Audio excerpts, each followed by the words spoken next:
Fizaan rule पढ़ रहे हैं आज। और फिजान रूल सबसे पहले पढ़ने से पहले हमें ये पता होना चाहिए कि हम पढ़ क्यों रहे हैं, है ना? कि भाई हम पढ़ क्यों रहे हैं, फिजान रूल चाहिए क्यों फिजान रूल। ऐसा तो स्कूल में कोई पढ़ाता नहीं, बहुत कम ही कोचिंग वगैरह में बताते हैं। बट इसका इम्पोर्टेंस बहुत है, खासकर कॉम्पिटिटिव एग्ज़ाम्स को लेके तो बहुत ही ज़्यादा है। ठीक है, तो first of all Fizaan rule होता क्यों है, हमें चाहिए क्यों होता है। कोई भी कंपाउंड जो होता है, जैसे ले लेते हैं कि कोई कंपाउंड ए बी है। ठीक है, मैंने कह दिया जस्ट एग्जांपल NaCl है। ठीक है, हम लोग इसे जनरली कह देते हैं कि इट्स एन आयोनिक कंपाउंड, है ना। आयनिक कंपाउंड, क्योंकि ये कंपाउंड क्या होता है, ये कंपाउंड आयनिक है, मतलब इसका ये मतलब नहीं है कि ये जो है ये पूरा 100% आयनिक हो जाएगा। ये स्टेटमेंट गलत होता है। ठीक है, जनरली बोलना एक अलग चीज़ है, बट स्पेसिफिकली बात करें तो हर चीज़ में कुछ परसेंट ऑफ क्या होता है, आयनिक होता है कंपाउंड, और कुछ परसेंट क्या होता है उसमें कोवेलेंट होता है कंपाउंड। ठीक है, तो जो चीज़ मेजॉरिटी में होती है वैसा ही कंपाउंड बन जाता है। अब जैसे कि कहते हैं कि कोई कंपाउंड आयनिक कंपाउंड है, तो इसका मतलब ये नहीं कि वो 100% आयनिक है।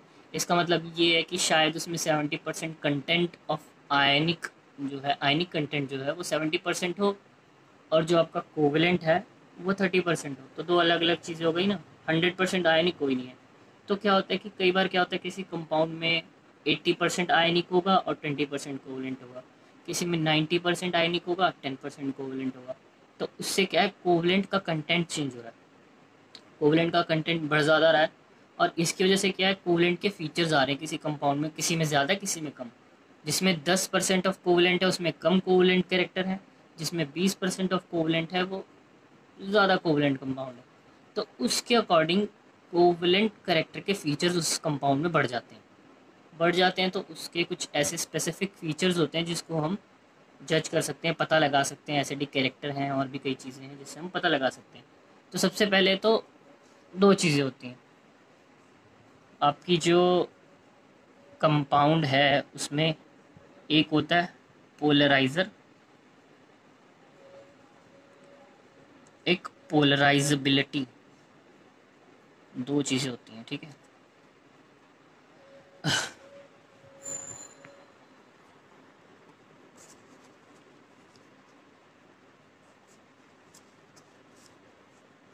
अब आपको पता है जब कोई कंपाउंड बनता है तो अगर उसको माइक्रोस्कोपिक लेवल पे बात करें तो कीटायन कुछ आपका ऐसे होता है। ठीक है, जस्ट बता रहा हूँ। और आपका जो बी होता है नेगेटिव वाला, उसका कोई क्लाउड होता है, अनइवन क्लाउड होता है ना। तो क्या होगा, जब ये पॉजिटिव चार्ज इसके पास आएगा तो ये इन्फ्लुएंस होएगा, और शायद ये बी कुछ ऐसा हो जाए या शायद कुछ ऐसा हो जाए, ये हमें नहीं पता।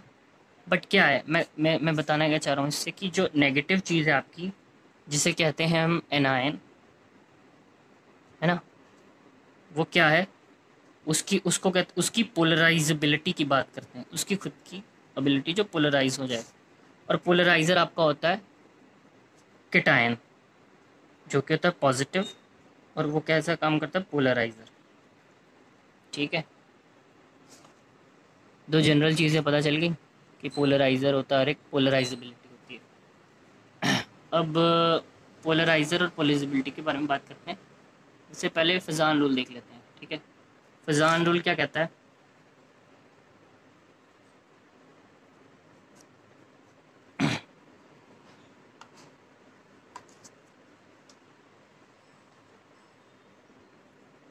फिजान रूल में अपना ये होता है कि बेसिकली फिजान रूल होता है, जस्ट एक सिंपल लैंग्वेज में लिखो, to general to find the content,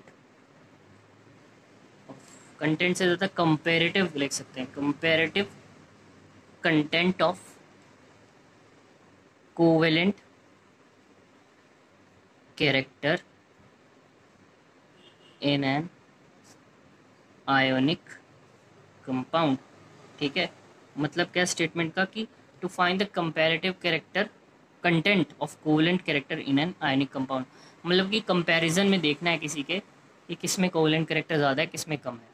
तो इन सब चीज़ों में जाने से पहले पहले ये पता होना चाहिए कि ना केटाइन हमें कैसा चाहिए होता है। एक तो स्मॉल साइज चाहिए होता है फॉर फिजान रूल, और दूसरा क्या होता है, हाई चार्ज चाहिए होता है। चार्ज तो दोनों में हाई रहेगा।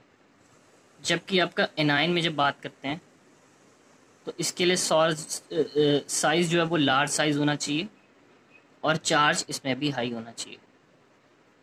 अब देखिए एनाइन का लार्ज साइज रहेगा और हाई चार्ज रहेगा, तो उसको क्या इफ़ेक्ट करना चाहिए, छोटा सा एक पॉजिटिव चार्ज इफ़ेक्ट करना चाहिए, ऐसा कि उसका क्लाउड जो है वो डिटॉर्ट हो, टूट जाए, जो मतलब उसका साइज़ में थोड़ा चेंज आए।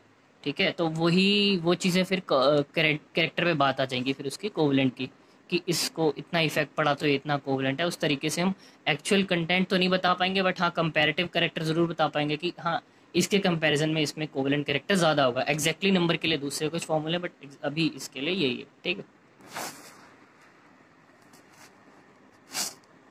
केटाइन की बात कर लेते हैं हम, है ना। दो चीज़ें होती हैं, केटाइन और एनाइन, किसी की भी कर सकते हैं। हम पहले केटाइन की बात करेंगे, इफेक्ट क्या करेंगे। केटाइन की जब बात करते हैं फेजान रूल के लिए, जो कि आपका पॉजिटिव चार्ज होता है, तो उसमें सबसे पहले क्या होता है, पोलराइजिंग पावर।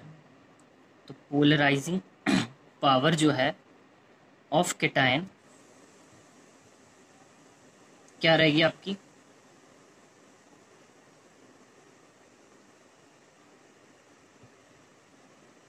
वो क्या रहेगी, डायरेक्टली प्रोपोर्शनल किसके रहेगी, चार्ज ऑफ केटाइन। केटाइन के चार्ज पे डिपेंड करेगी कि कितना ज़्यादा चार्ज ऑफ केटाइन है। और वही चीज़ क्या हो जाएगी, directly proportional to covalent nature of compound. मतलब देखा आपने कि मतलब जितना ज़्यादा चार्ज होगा केटाइन पे उतनी ज़्यादा क्या होगी, पोलराइजिंग पावर होगी केटाइन की, और उतनी ही ज़्यादा क्या होगी, कोवेलेंट नेचर होगा। अब जैसे कि मैं इसका एग्जांपल दूँ तो जो पॉजिटिव केटाइंस की बात करें तो यहाँ Al3 हो गया, यहाँ मैग्नीशियम 2 पॉजिटिव हो गया और यहाँ सोडियम 1 पॉजिटिव होगा, है ना। तो यहाँ जब हम सिर्फ चार्ज की बात करते हैं तो सबसे ज़्यादा चार्ज किस पे नज़र आ रहा है, एल्यूमिनियम पे नज़र आ रहा है। तो कोवेलेंस ये क्या होगा आपका, कोवेलेंट नेचर हो गया। कोवेलेंट नेचर की कंटेंट में एल्युमिनियम जो है वो मोस्ट कोवेलेंट है, ठीक है, क्योंकि इस पे चार्ज जो है वो सबसे ज़्यादा है। दूसरा आ जाता है आपका इसी में केटाइन में कोवेलेंट कैरेक्टर फाइंड करने का, साइज ऑफ केटाइन जो होता है, हमें पता है स्मॉल चाहिए, तो क्या हो जाएगा, पोलराइजिंग पावर के ऑपोजिट हो जाएगा। और पोलराइजिंग पावर आपको पता है कोवेलेंट नेचर के डायरेक्टली प्रोपोर्शनल होती है। तो साइज आपका अगर हो गया ज़्यादा, पोलराइजिंग पावर हो गई कम, तो कोवेलेंट नेचर भी क्या हो जाएगा, कम हो जाएगा। ठीक है, ये समझ आया, सिंपल सा है। ठीक है, फॉर एग्जांपल ले लेते हैं lithium, sodium, potassium, rubidium, caesium का ले लेते हैं first group of periodic table. Lithium positive, sodium positive, potassium positive, rubidium positive और सीजियम पॉजिटिव। तो सबसे ज़्यादा पोलराइजिंग पावर किसकी होगी, जिसका सबसे छोटा साइज होगा। जिसका सबसे छोटा साइज होगा उसकी कोवेलेंट नेचर भी इस तरफ को बढ़ेगी, पोलराइजिंग पावर भी इस तरफ को बढ़ेगी। ठीक है, पोलराइजिंग पावर बढ़ गई, कोवेलेंट नेचर बढ़ गई, और साइज जो है वो आपका सबसे छोटा है इसका। ठीक है, ये क्लियर हुआ। अब एक और चीज़ इसी में आ जाती है, केटाइंस में पोलराइजिंग पावर में एक स्पेशल केस है, वो आपका स्यूडो इनर्ट गैस का है। ठीक है, कई बार आपको आ जाए कि CaCl2 दे दिया और आपको जिंक Cl2 दे दिया, यहाँ पे भी Ca2 पॉजिटिव है, जिंक भी 2 पॉजिटिव है ना।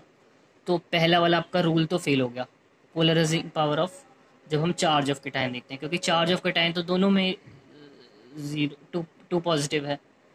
अब साइज ऑफ केटाइन के बारे में बात करने से पहले ना हम बात करेंगे एक स्यूडो इनर्ट गैस कॉन्फ़िगरेशन की, जो कि इसमें होती है। अगर आप दोनों का वो लिखोगे, क्या कहते हैं अपना कॉन्फ़िगरेशन लिखोगे, तो कैल्शियम का आएगा 1s2 2s2 2p6 3s2 3p6, है ना। ये क्या है, आपकी इनर्ट गैस कॉन्फ़िगरेशन है। जबकि जब आप जिंक की लिखोगे 1s2 2s2, 2p6, 3s2, 3p6, और ये आपका होगा 3d10, है ना। तो ये भी आपकी इनर्ट गैस है, बट इसको हम लोग डी ग्रुप वालों के लिए, ये जो जिंक है इसके लिए इसको बोलते हैं स्यूडो इनर्ट गैस कॉन्फ़िगरेशन। ठीक है, इसको कहते हैं स्यूडो इनर्ट गैस कॉन्फ़िगरेशन। तो जब भी स्यूडो गैस इनर्ट कॉन्फ़िगरेशन आएगी तो वो इनर्ट गैस कॉन्फ़िगरेशन के कंपैरेटिवली ज़्यादा पोलराइजिंग होगी। मतलब zinc 2 positive is more polarising as compare to Ca2 positive. मतलब ये मोर कोवलेंट हो गया और ये लेस कोवलेंट हो गया। मोर पोलराइजिंग पावर हो गई इसकी, लेस पोलराइजिंग पावर हो गई, क्योंकि इसमें स्यूडो इनर्ट गैस कॉन्फ़िगरेशन नहीं है जो डी ग्रुप वाले एलिमेंट के पास होती है 18 इलेक्ट्रॉन की। ये 18 इलेक्ट्रॉन और ये आपकी 8 इलेक्ट्रॉन वाली। ठीक है, अब बात करते हैं केटायन की, अब बात करते हैं एनायन की। केटायन का हो गया, अब एनायन की बात करते हैं। तो हम बात करेंगे पोलराइजिंग। पोलराइजिंग तो नहीं लिख सकते क्योंकि पोलराइजिंग केटायन के लिए था। Polarisability of anion, positive charge के लिए बात कर लिया, अब नेगेटिव के बारे में बात करेंगे, है ना। इसको कैसे डिफाइन करेंगे, मैंने डेफिनेशन में पहले बताया था। आपने अगर पीछे जाके अगर लिखा होगा, नोट किया होगा कि एनाइंस के लिए जो साइज चाहिए होता है वो चाहिए होता है लार्ज, और चार्ज चाहिए होता है हाई। ठीक है, तो जो आपका साइज वाला फैक्टर है वो यहाँ पे ज़्यादा वो है, डोमिनेंट है। तो पोलराइजेबिलिटी ऑफ एनाइन हमेशा उसकी ज़्यादा होगी जिसका साइज ज़्यादा होगा।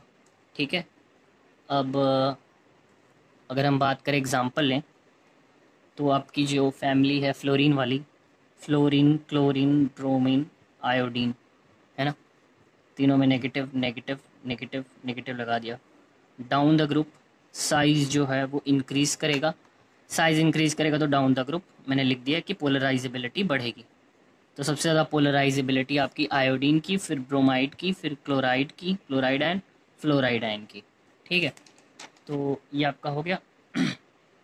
अब उसके बाद इसमें जो सेकंड केस आता है, इसके अंदर जो सेकंड केस आता है उसमें होता है पोलराइजेबिलिटी